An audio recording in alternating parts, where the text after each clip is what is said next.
studio buddies doing a podcast with a little gay guitar.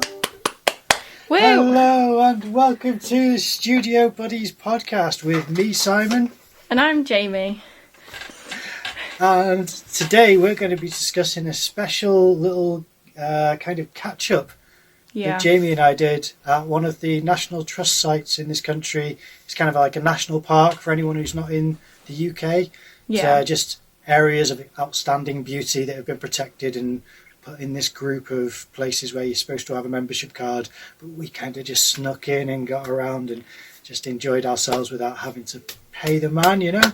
Well, it was one of those places where, like, you only had to have a National Trust card to go into, like, this one specific area, and I'd managed to sneak in to go for a wee, which you guys will see my discussion about how I was figuring out where to go while waiting. Yeah. But luckily I didn't get charged for that. I kind of just walked in and was like, toilet?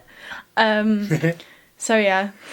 So yeah, you don't get the footage of that. But yeah, insert footage of Jamie's travel into Meetby. Yep. Oh.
Okay, so I love that footage. I think it's great. Thank you. I did mention to you I have one pet peeve. Yeah. Have you thought about what it might be? Was it my lack of camera skills when it comes to walking? Because I know that I love your camera skills. I mean, it's technically to do with that, but it's not to do with any kind of... Because I love your little wave every time. It's dead cute. I love that. Thank you. And I love you talking to the camera. That's great. Yeah. It was... You were doing it vertical. Yeah. So I'm looking at this footage going, I'm going to have black panels on either side of this strip, but it won't hurt for maybe... I don't know if I'm going to use it for promo elsewhere, but it depends on what platform. I might need to start making vertical, kind of videos of you and I talking for promos, but... See, I didn't think ahead of that. No, it's just something which is ingrained in me, which, I don't know, whatever. It's not a big, like I said, it's a pet peeve as opposed to a problem. It's not a real problem, Just something where I'm like, damn you! But it's good. Oh, and for the people watching as well, you may have noticed, I have a microphone. Yeah.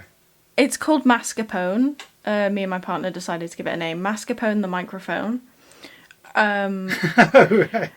Yeah, and I'm a little bit nervous because I did a little test and it's weird hearing my own voice, like, isolated.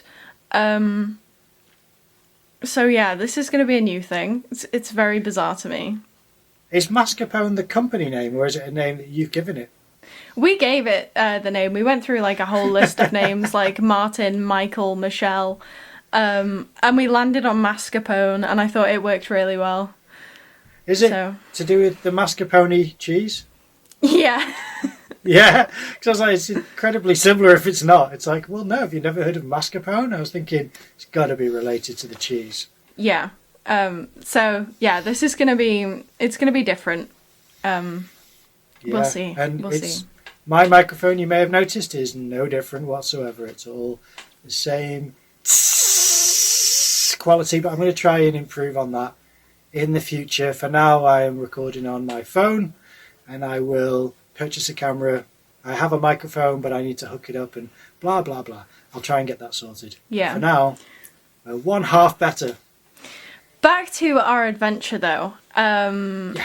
So we had a bit of an issue to begin with, to say the least. I didn't realise that there was multiple entrances to this one place. And I had sent Simon a text and I was like, let me know when you're here. And he was like, oh, I'm here. And I was just like, where? So we managed What was my answer? Do you remember my answer? No. I'm at the entrance, is what I said. Oh, yeah. And I was like, what? So we ended up phoning each other and I took the very long way round to try and find you. And you were like, oh, I can see a red tractor. I can see this building. I can see that building. And I was just like, I can't see any tractor. At one point I saw a blue one and I was like, but that's not red. It's like, you're colourblind, it's red. But I don't know, Yeah. I was sort of coming to the point where I was describing trees. I was like, Yeah. I see trees, there's 9 of them. Do you see 9 trees? And you're like, Surrounded by a place filled with trees. Yeah. And so, to kind of cut a long story short, this is the entrance that I typically use, like the one that I was at, because like it's the entrance that me and my friends had used quite regularly. And I had decided, because I didn't know like the back end of this place as well, so I was like, oh, I'll follow the tarmac road, see where the other entrances are. And 3 miles later I see the red tractor, and I was like, there's a car coming past me, it says Duster on the back, and you were like, oh yeah, because it had gone past you as well. yeah. So I think I was more excited than, oh yeah. I think I was like, oh my God, I found Yeah. you. This is amazing. It's Yeah. been a long time. So then we had managed to meet up and we were like, right, okay, need to find a place to go for a quick wee. And that was fine. And then we decided to go for a walk to try and find like a place where there wasn't that many people. And this one specific location, like we get there and I was like, I know where we are. Yeah. And it was 5 minutes from the entrance that you'd pulled into. Wait a minute, before that, sorry, can I cut to Yeah. the timeline? Because before that, when we first go walking in, I don't know what to expect, because I've been to national parks and they can be different to each other. And Yeah. this place was really open, it was beautiful, it was just fields everywhere, and there was, a few people dotted about, but it wasn't a problem. And Yeah. then I wanted to kind of make sure that we could sit down somewhere, and we sat down to have some, our dinner, because we brought some bits of Yeah. food to eat. And it was, as Jamie mentioned in the videos leading up to the journey and arriving, it was her birthday the next day. So Yeah. when we sat down to have dinner is when I gave her birthday present. So cut to that. Insert Yeah. Of the birthday present. So yeah, I thought that was really fun and really sweet. You obviously loved it. You were very, Yeah.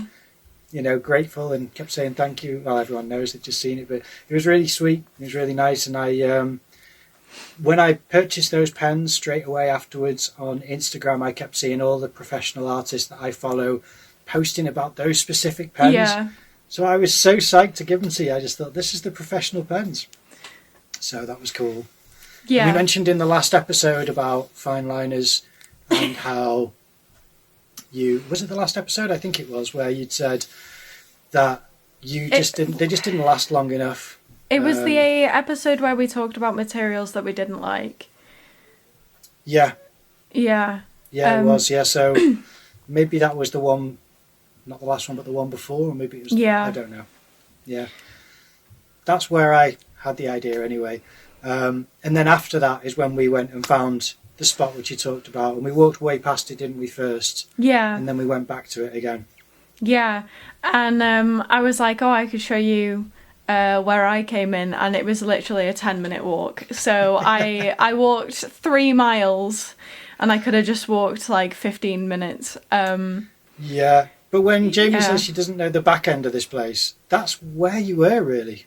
You were at the back end of it, is your entrance. Not Yeah. to sound like kind of rude about it. I mean, like for this park, Yeah. the side of it which isn't the official entrance is where Jamie is used to entering the park, which is perfectly valid because it's an open place from the road. It's not like it's got big fences up that you've got to get through. And I went the kind of sat-nav direction way. So I drove into there, parked my car up, went into the entrance, and they were like, "Hey, welcome!" And I was like, "Okay, I'm kind of waiting for someone." And I waited and waited, and that's when you got in touch, and we had this rigmarole. Because from the road to the car park, I don't know how long that road was. I mean, you remember when you actually got to the top and back, but I did that 3 times, walking up and down it because I thought, she'll be up here. And then I got to the top, I was like, she's not here. So I walked back down and went the other way. And I was like, there's no other way. So I walked back up again, met you, and then walked back down it again. So that was not quite the walk that you'd had, but I was marching up and down, just be like, where is she? I was so used to that entrance though, because like we lived pretty close by, and we'd walk the dog and we'd go through that entrance, and when we'd go after college to an LGBT group, we'd go through that entrance because the building that we went in was like by there. So I didn't know about any other entrance. I was just like, oh yeah, this seems like the right one, but it wasn't. I worked up a sweat, but it was worth it. It was definitely worth it. And I showed you where I'd come from. We had like a little look around of like this outdoor garden thing. The people were really nice. And then we found a place to kind of just sit and draw. And I've never done that kind of thing before. I don't know what it's called. Plein. Yeah. So which is spelled Plein. Insert images. Yeah, well, we'll be kind of narrating over some of the footage because some of this is going to be us walking through some of the grounds and then pointing at a kind of half ghost, half octopus on a bench image. Yeah. And then having a good time walking through when we saw these little happy dogs come running through, soaking wet from going swimming, and it was just really nice. Loads of wildlife. There was squirrels, there was little robins, there was a woodpecker. There was all kinds of stuff, wasn't there? It was just lovely seeing and hearing all of the sounds and sights. It was just a beautiful day, completely sunny and still, really nice, and just so scenic and open. And not too busy. There was parts where when we were walking, I was like, there's too many people, and we wanted to stay at some places where there was families or just groups of couples of families or like a load of kids and stuff. So we just couldn't stay there. But we'd found this spot. Well, Jamie had found this spot basically and decided that this would be a good place to perch. And I completely agree because it's a lovely site to draw. And I showed a friend of mine today and she loved it, so it is. It was a good choice. And it was remote, there was only 1 or 2 people who walked past and they were nowhere near us, really. I think there was like one lady with a dog, and that was the closest that a person had gotten. I noticed at one point that there was someone, because we were drawing a house, or like a cottage kind of thing. You'll see in the images that we've probably just shown. But there was someone in the house, and at one point, like when you went off to go for a wee, I heard like someone in the back garden, and I was just sat there like, I really hope that like we're not causing any issues. But then I kind of thought about it, and I was like, well, we're not being loud or anything like that. We're just sat here with our sketchbooks. I don't know if they went back in. I'm not sure. But yeah, it was really nice. I made friends with this. It kind of looked like a bee. It was like a little half wasp, half bee kind of thing, but it wasn't as aggressive as a wasp. It was one of those bees that was small, wasn't it? It wasn't super furry and big. Yeah, it was like really slim. Very cute. And I'd noticed it like maybe like half an hour before it decided to just hang around. Yeah. And it got to the point where like it was landed on me and on my sketchbook and stuff, and it was just really sweet. Yeah, really nice. I mean, Yeah. to be honest, I said this at the time, when it comes to the owners of a house, my experience is if you're drawing or painting, you're more likely to be invited in than to be shooed Yeah. away. Whereas I was comparing it to having a skateboard in your hand compared Yeah. to a sketchbook, and if you have a skateboard, you'll be shooed away. Whereas if you have a sketchbook, you'll be, spoken to like your family, or that you're very welcome.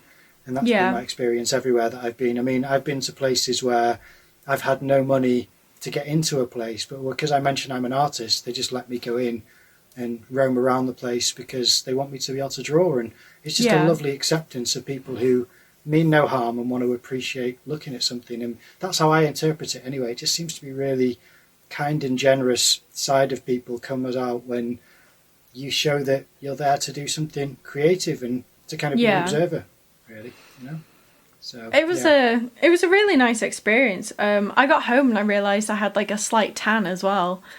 Nice. Yeah, I'd taken my watch off and I noticed like I had little tan lines on my arms.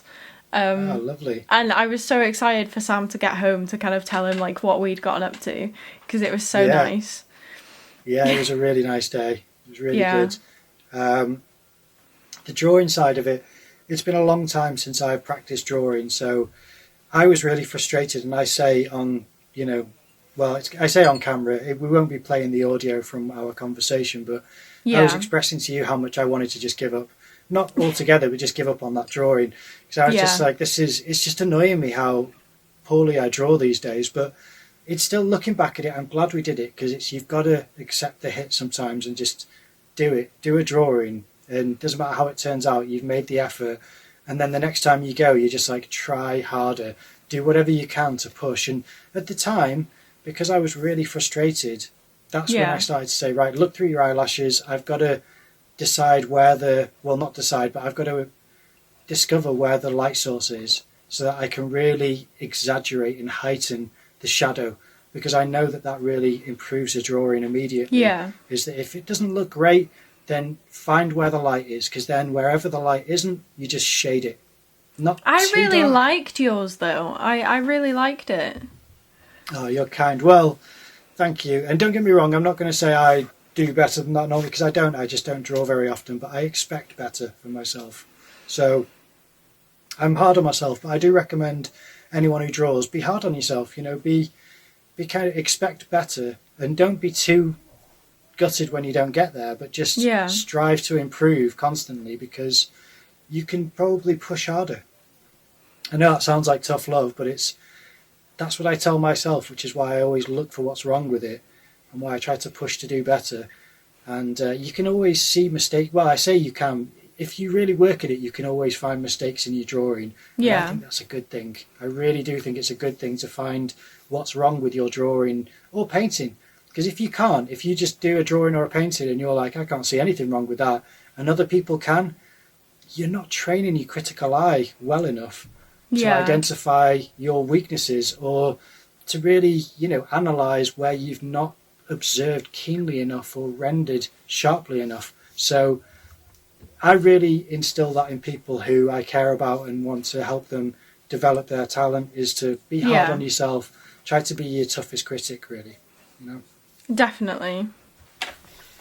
I think like the main thing that I learned from that experience though was like when I got home it wasn't finished and I decided to carry on with it and try my best with it. But I hadn't paid attention to the hedge. That's something where I think I can help you with that, because I do. I mean, I could be wrong, but I think I do better with foliage than I do with structure. Yeah. Just because it's kind of like holding the pencil weird and wobbling it to try and represent the hedges. Big leaves here, it's small leaves here, it's wiggly branches there. And if you have like marks where you've gone whoa for the wiggly branch, and then you've gone for the little small leaves, Yeah. and then you've kind of done big swoop. Afterwards, you've got this mess of shapes, but it all represents the foliage. Yeah.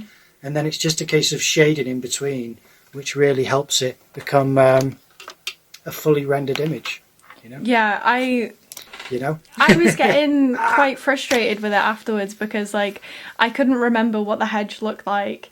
So I was like, okay, I'm just gonna like squiggle loads to just block it in somehow. And that's the one thing that I don't like about mine. But you gave some really good advice when we were out there. You said that it didn't matter how close I got to the actual thing because people aren't gonna see the reference anyway. So to just like try your best because it's not gonna be important because people aren't gonna be like, oh, it's not exact because they weren't there. No, you never look at a drawing or a painting by anyone who you like and go, yeah, but where's the reference? Yeah, you don't care. You don't really care to see it. You just want to appreciate the image. So try your best for that, and I think you did a great job. Thank you. You don't draw buildings like that, and you did it in ink, which I didn't use ink because I thought I'm just going to go with pencil because ink's a commitment. You really putting down black onto white. I did do pencil first though. Yeah, but you don't have to do ink first. It's still you're applying ink to that to sort of commit lines to it, which is still brave because you're rendering something that's there in front of you, and none of it is as dark as black and white. None of it is going to be black and white. So you've got to make a lot of decisions to represent that on paper. I said this to my partner when he came home as well. I'd said that I want to start doing that more because I really enjoyed the experience, and I'm quite shocked that I continued with it, especially because of my ADHD. Like I was in there, and I didn't get bored of it, and I think it'd be really good to definitely do again. I remember when I told you, I said it's been an hour and a half. You're like, really? Yeah. Like, yeah. It's been a long time. I mean, I'd already kind of thrown my pencil down. I'm going for a wee. I went marching off and went round a fence and had to... I mean, it wasn't a toilet. I did not find a toilet to go and have a wee. I had to kind of go, how busy is this country lane? Is anyone coming down in the next 10 minutes? It's like, right, doesn't look like it. But it was... I was fed up because I was kind of frustrated with what I was doing. Yeah. And... yeah, I come back and you're just there busy working. I was like, I love it. It's great. You're just chipping away at it, which is amazing.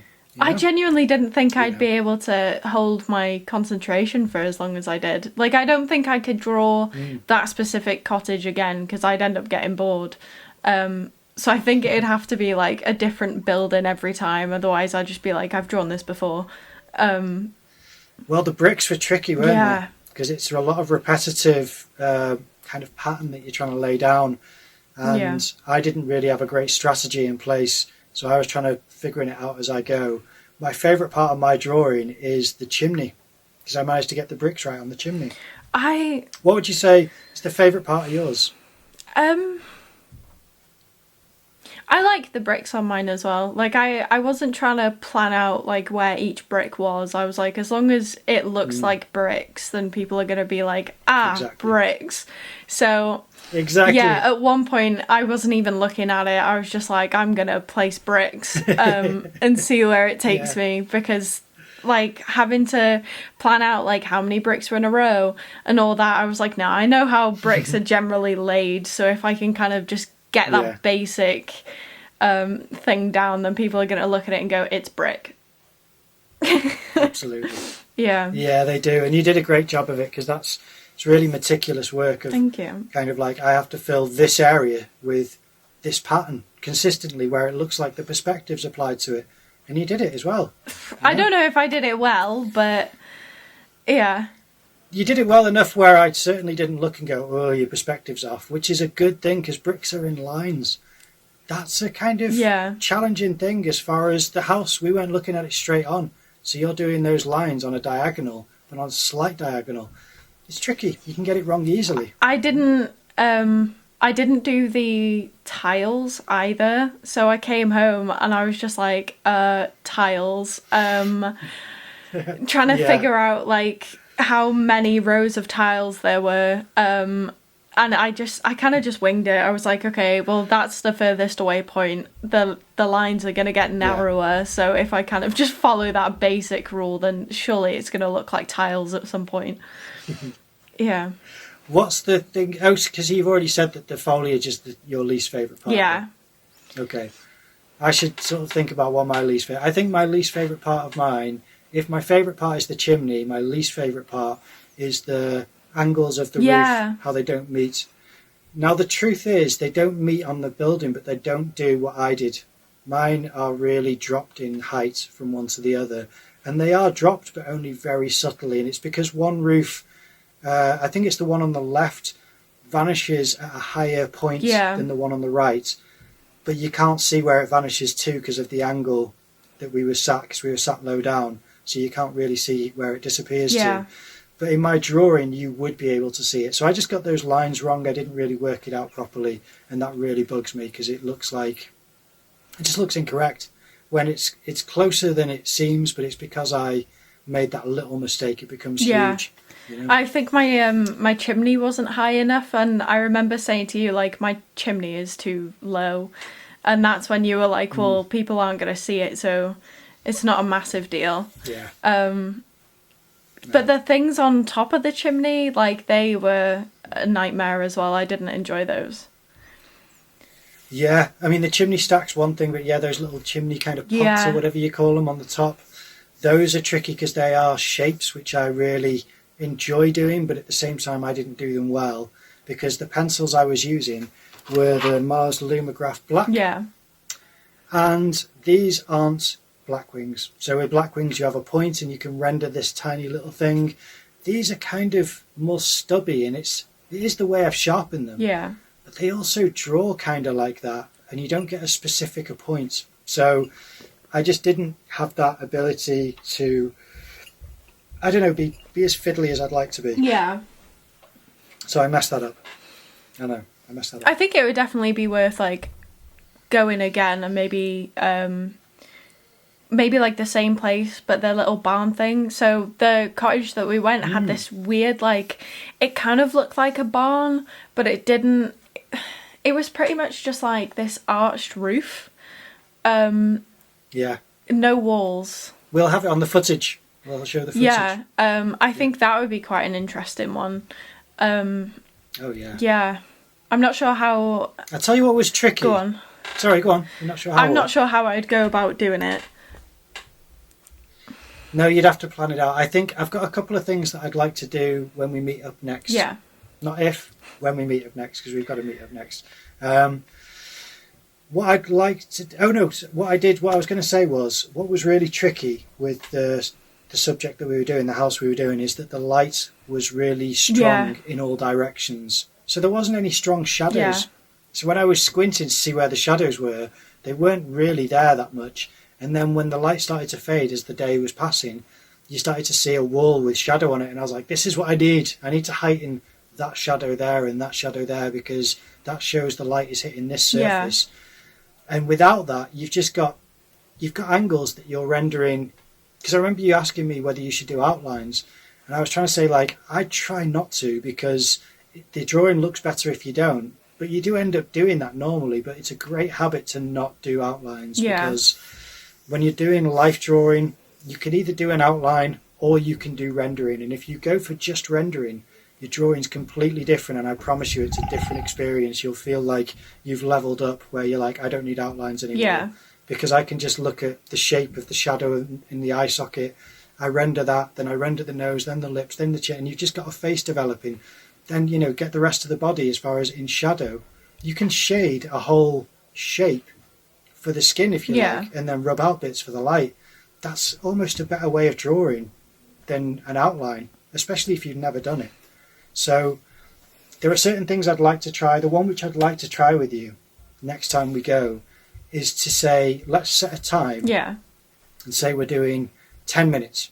Just do a 10-minute sketch of something and say, let's look for 5 minutes and then draw for 5 minutes. Because that is a challenging thing to do, but I promise you, your drawing will be so much better. Because every artist looks at something for a second and starts drawing. And if you looked for half of the time that you have, whatever you draw is so much more well-informed because you've spent all that time analysing the shape and the light and the relation between the other objects and its surface and everything is about it. You've got that in your head to get on the paper as opposed to glance draw. It just doesn't really work out as well. So a lot of the mistakes we made was because of that impulse that everyone has to draw quicker. Is that to kind of analyse like the things that are important and the things that aren't? Yeah. It's also to get the relation between certain things. Like if you were drawing my face, to spend the time, half of the time looking, you'd line up where this button lines up with my eye socket, and you sort of have lots of things which are just markers for, oh right, his shoulder sort of lines up with the bottom of his chin, and things like that, where you kind of, you just wouldn't have noticed if you started drawing first. But you spend all that time soaking up every horizontal and vertical marker on things. And if there's a couple of things, say if we do that still life that we passed by at that little garden spot where we talked to those people briefly, well, we said hello anyway, that place, if we did that still life there, that would be an interesting one, because there's several objects, and if you spent all that time looking at them first, when you draw, you know those objects much better. As far as where they sit, what they look like, the shape, the size, everything is not new to you. You've really written it into your head. And then once you've done that, that's kind of, it's a pressure to draw in 5 minutes, but the pressure is eased because you've spent 5 minutes drawing in your imagination, really. Not in your imagination in the way that, Aphantasia's obviously doesn't do it, but I mean in the way of, I don't know, it's hard to describe, but it's kind of like drawing in your mind those lines that you've not put on the page yet. You've got them in your mind so much stronger. So kind of like that the drawing just making associations between like that point kind of goes there, that one's there, and kind of like mapping it out first before actually doing anything. Yeah, absolutely. Yeah, I really recommend that. That's a great little exercise, and also, 1 minute drawings are things which people don't do very often. Yeah. But when you've drawn a lot, 1 minute drawings, you look forward to them. When you don't draw a lot, a 1 minute drawing, you're like, what can I do in a minute? A minute's gone in no time. We spent an hour and a half and we hadn't finished. Yeah. So in a minute, you've got to do what's very important. How can you express the house in a minute? We'd have the outline of the roof, maybe some of the crop, maybe some, I don't know. Whatever you think's the most important is what you do in that minute. And that's what trains you to kind of render things in a way which is more confident and quicker, and your marks will become better, because that 1 minute is, you haven't got time to fiddle or to do chicken scratch lines. You've just got to go and just get it in there. And it's more Picasso-esque, because Picasso had these big confident strokes that he'd do. That's what happens when you've not got much time, and when you think whatever's in my head is important is going down. But how? Because I've got no time. How do you assess what's important? Well, I've done it more with life drawing. So with life drawing, when you've got a pose from a model, say if the model's like this, and you've got a minute, it becomes the relation between the arms and the head, because that's the most strong part, is seeing that shape, the inside of it to the head, is just what catches your eye. Because all this torso part, it may be interesting, but this shape at the top catches your eye. There's no avoiding it. Even if the rest of me's naked, it's like this bit is the important bit. Because you're like going, I don't see that very often. And it's a dynamic shape. So the important part is that kind of diamond shape with the head and the relation between the arms and the head. So that becomes what you draw in that minute. And then if you can get the outside of the arms, you've got an interesting drawing. And then if you've still got time left and you start to get bits of the torso, you'll be amazed, because you'll just be like, I've got a great drawing, it's a minute, and I've literally got the strongest aspects of this pose. So it's the same for the house. Whatever you see, like I said, it would probably be the triangles, the relation of the rooftops, maybe a bit of chimney stack, but the chimney's not the biggest thing. It's all this diagonal, triangle. Those things are the biggest, boldest parts of it. We probably would have had that. I'm not sure.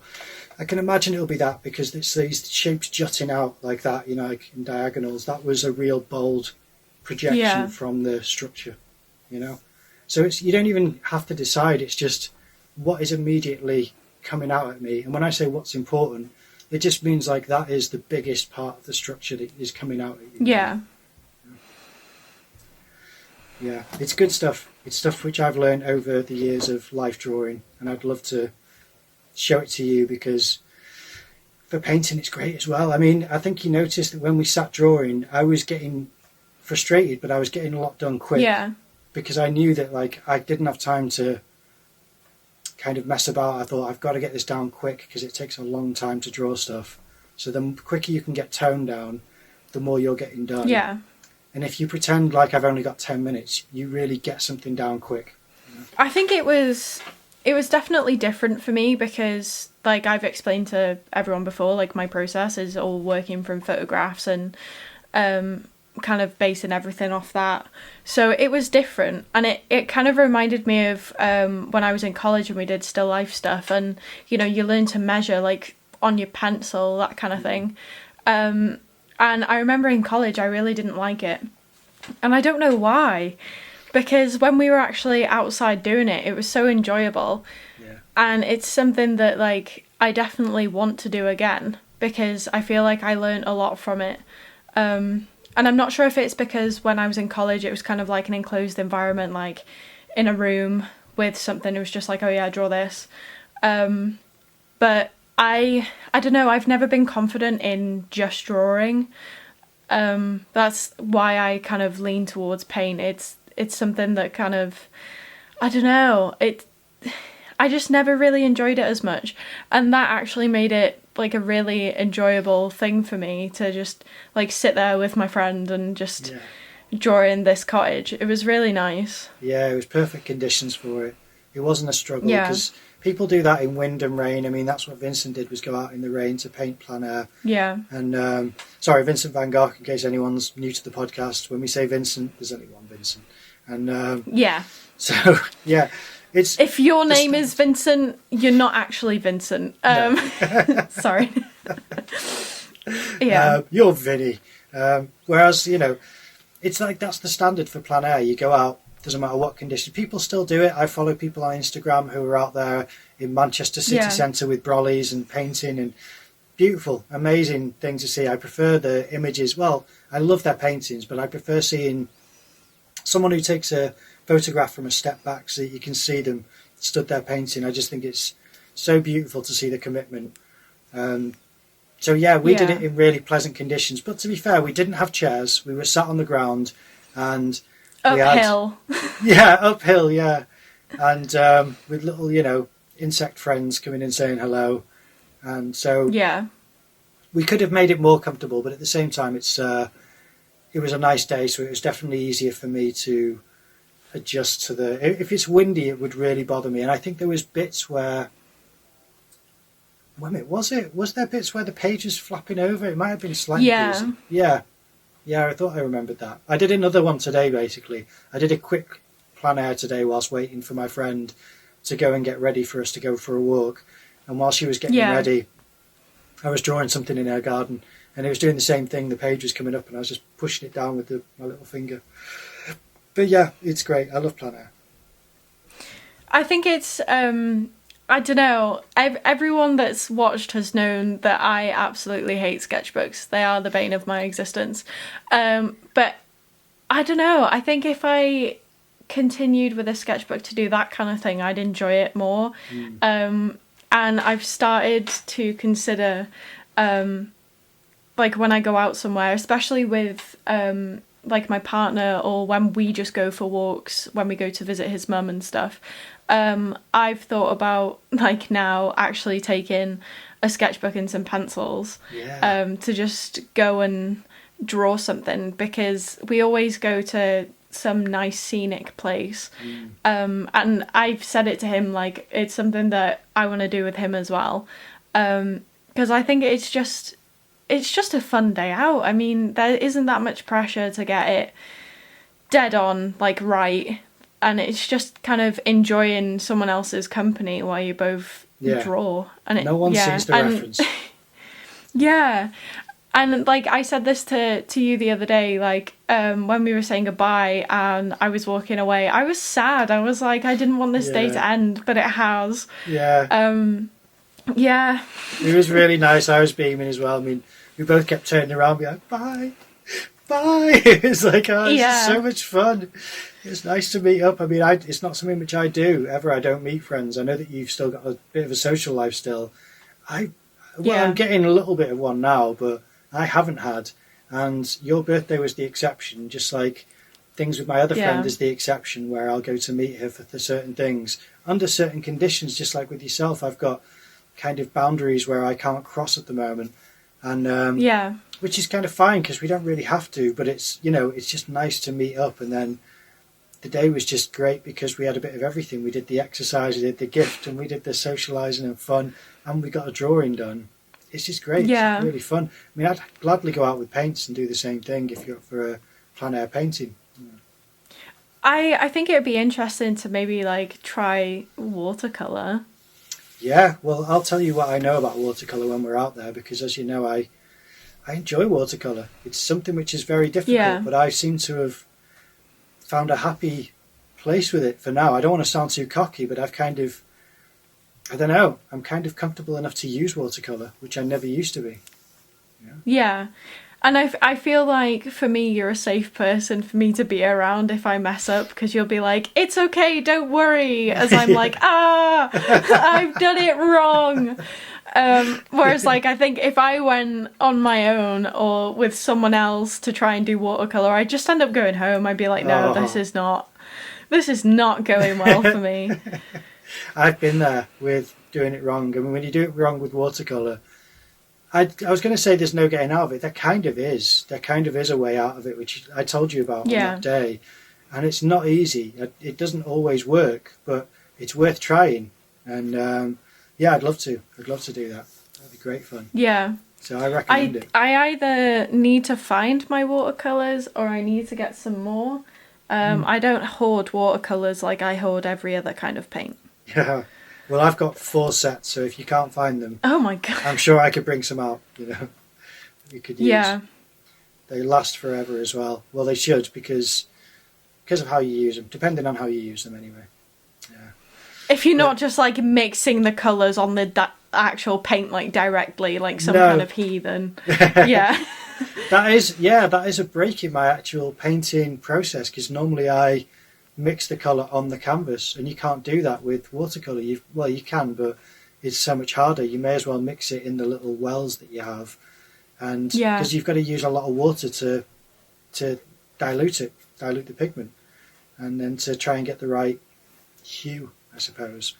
But that's not even that important, I don't think. Just trying to get something tonally balanced, I think, is more important than getting accurate colours. But accurate colours doesn't hurt. That's the first hurdle that you want to try and get over with any painting, is I don't want this to be way off. But like I said, for me, the true primary concern for painting or drawing or anything is a tonal balance. Yeah. Because if you've got the tones wrong, it doesn't matter how accurate the colours are, the tone's wrong. Yeah.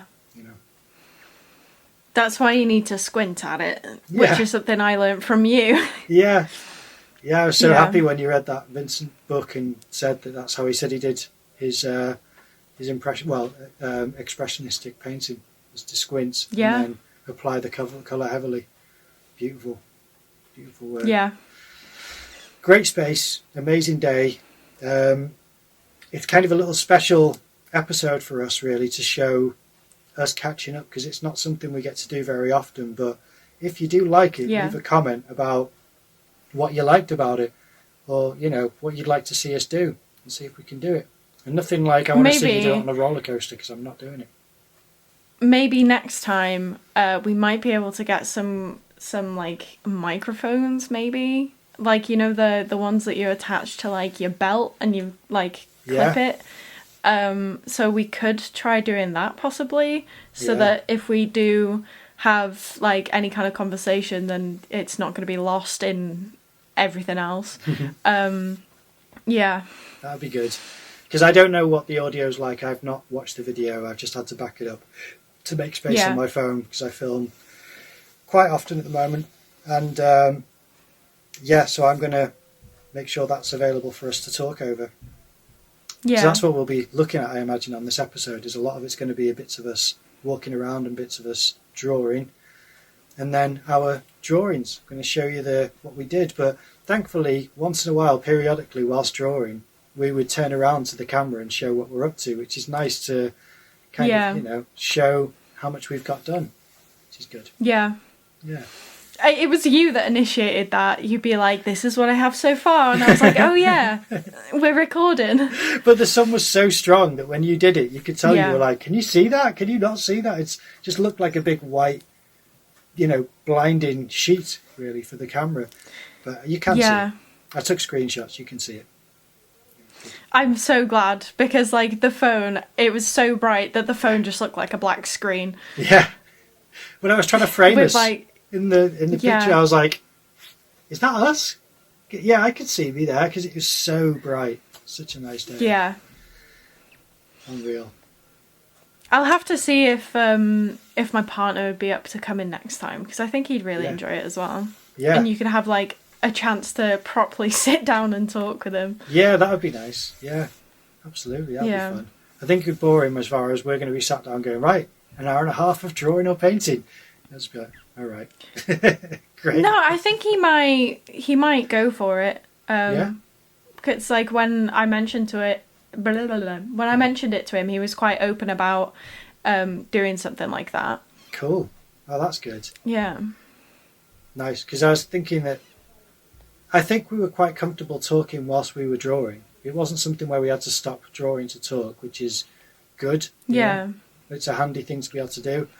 And it also means that we can socialise whilst we're working. We don't have to go concentrating, which is nice to not have to do that.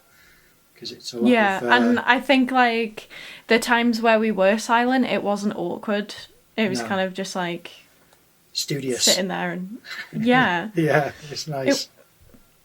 Just soaking up the study and enjoying the time of the day. And yeah, it was just really nice. The only thing that I struggled with was the angle that I was sat on, because it was a bit... I don't want to complain. Yeah. It was brilliant. It was a lovely day. But I was just like, sloped and hurting and aching. But it wasn't that bad. I think I was literally just insecure about how I was drawing at the time. But it's fine. I've not posted it on Instagram, but, it's not like it's not a good attempt. But I was like, I want to do better. I want to do better before I start posting stuff. But it was still... I'm still happy with what we both did. I thought we both did all right. It's going to be on the podcast, so it shows I'm not like, I won't be showing it. It's not good enough. It's got to be done. We've done it. I think, like, for reference, like, talking about the way we were sat, it was a hill like this, and the cottage was like this. So we were sat facing the cottage on an upward slope. It wouldn't have been so bad if it was a downward slope and the cottage was at the bottom.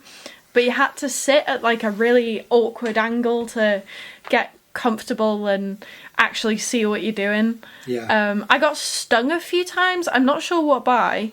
Yeah, me too. Do you remember, actually? I had something in my boot. And it was just, I was like letting out yelps in pain. Just going, it's just weird little spikes. And we had pollen on us, weirdly. Like we'd pollinated something.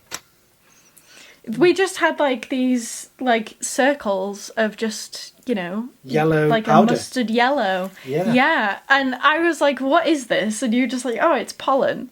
And a few days ago, I was at home, my partner was here, and his hay fever was playing up. And I noticed that I had pollen on my back. So I brought pollen home, and he was like, this is why. Oh, that's what it was, yeah. Yeah. But it was just... He sorted himself out. I was thinking, he's going to have to take antihistamines or something, because that'll be brutal being out. If we're plein air drawing or painting, he's just like, just dying with like a melting face. It's going to be very uncomfortable. Well, I mean, yeah, I think I have hay fever as well, but mine's more tree pollen, so I got like pretty bad hay fever at like the start of March when the tree pollen count was really high. Yeah. And I remember like having to take loads of tests because I thought it was COVID. It wasn't. It was pollen. Yeah. Tested positive for pollen. Yeah. Yeah. Yeah. And I checked like the weather reports and stuff, and yeah, it was tree pollen. I had a few antihistamines to test the theory, and I was correct. Yeah. Yeah. Well, aside from the, I was thinking, what was it? It was aside from the whole having stuff in my, that's what it was. On my drawing, there was a woodlouse that had crawled into my sketchbook. So when I closed my sketchbook, there was a dead woodlouse on my sketch. So I was just like, oh no, I've killed a bug, and it's made a mess of part of the drawing. Well, I mean, obviously the drawing's not as important. It was not nice to know that I'd kind of sandwiched a woodlouse in there, but yeah. It was, there was a lot of stuff. There was a lot of stuff going on. And I mean, periodically, you just hear this really loud. Yeah, it was like really hollow. Yeah. Yeah. But it was really sharp as well. It was like hollow, but it was kind of like really deep, resonant sound. It sounded like one of those wooden instruments as a kid, like the frog, where you'd do the thing on its back. It sounded like that. Yeah. You might be able to hear some of it. I'll see if I can insert a sound snippet of some of it. Because I just keep listening and go, wow, I couldn't believe woodpecker, amazing. I'd never heard one. It was you who said it, and I just thought, really, is that what it is? Because I thought, it sounds like a power tool or something. It just sounds like someone doing some work in the back gardens going, and it's just reverberating throughout the grounds. Beautiful. So yeah, that was really amazing. On the way in, we saw a little robin just sat on a sign. It just sat there, just being dead cute. So yeah, that was great. It's just nice being out in nature sometimes and just soaking it all up. Getting the drawing done is a massive bonus, because as much as it was lovely walking around, to actually have something that you've made whilst you're there, it just boosts everything, doesn't it? It just makes everything more fun. Yeah. So, yeah, and that bit of privacy. I just wish that I had 2 fold-out chairs, and unfortunately I only had 1 in my car, and I didn't bring that out either. But we'll figure that out. And I think there's a bench in that little spot where we went in the little, you say garden centre, but it was basically like a little house, wasn't it? It was like a little enclosed spot with flowers and stuff. I don't know, bits of stuff. So maybe there's a bench there. I'm not sure. We'll have to go and scout the place out first and do a little recce. Definitely. Yeah. Hopefully there won't be like any groups and stuff, because that's why we had to leave. They had a group come in. Yeah. So hopefully we can go there when there isn't like people doing talks and stuff like that. But yeah, it was really lovely. It was. It was a great day. I'm glad that we managed to do it and eventually find each other. I was doubtful at first that we were going to find each other. Yeah. But we did. Yeah. So I'm just going to yeah. So I hope you guys have enjoyed our little adventure. Hopefully the next few weeks, hopefully next episode, possibly, we'll have a special guest, and one in the near future as well, which we're very excited about. We are planning on, having interviews with either like professional artists or friends that we know that have different art practices and stuff, to kind of open everything up to you guys. Not that many people watch right now. But anyone who is watching, even if this is in the future when we're like superstars, we're kind of like super rich, put a comment in of who you'd like us to talk to, and I'll reach out to them, because I've reached out to people who I'm not going to name, but that person, I've reached out to them. That other one, I've reached out to them. I'm trying, and some get back to me, some say they're not sure, and this is good big names where I'm like, oh, if I can convince them, we can have them on the channel, not for our promotion, but just to meet them and to have that conversation. Yeah. Because it's so nice to connect with people that way. So, yeah, we'll see. I mean, the people that we've got lined up, I'm really excited about. I think Jay's really excited about as well, because she's met one of them, and they're so much fun. So, yeah, we've got that coming up. Yeah, and I was thinking, and like we'd spoken about it earlier, possibly like friends that we know really well, to kind of, have conversations with them about like their experiences, the work that they do and stuff like that. So it kind of opens everything up for anyone to enjoy, really. Yeah, it will be really, who knows where it's going to go, because I think if conversations with a third person goes well, as much as I love our dynamic for the podcast, I think adding that extra person could be really magic. Let's see how it goes and see what happens. Yeah. But yeah, great fun. I'm excited for it. And as I said in the last episode, and like I said in no other episode except the last episode, if you haven't already, check out our Instagram, Art by Jamie Thomas, and Simon Says _artwork. And like, comment, subscribe, ring the notification bell. Show your nan. Show your nan, because it's all, there's no bad language, there's no lewd conversation going on. We're trying to keep it all, pretty wholesome, really. But yeah, I'm glad that you watched. Thank you for the support. And this has been another episode of Studio Buddies, doing a podcast with a little gay guitar. Thank you for watching. Thank you. Bye. Bye.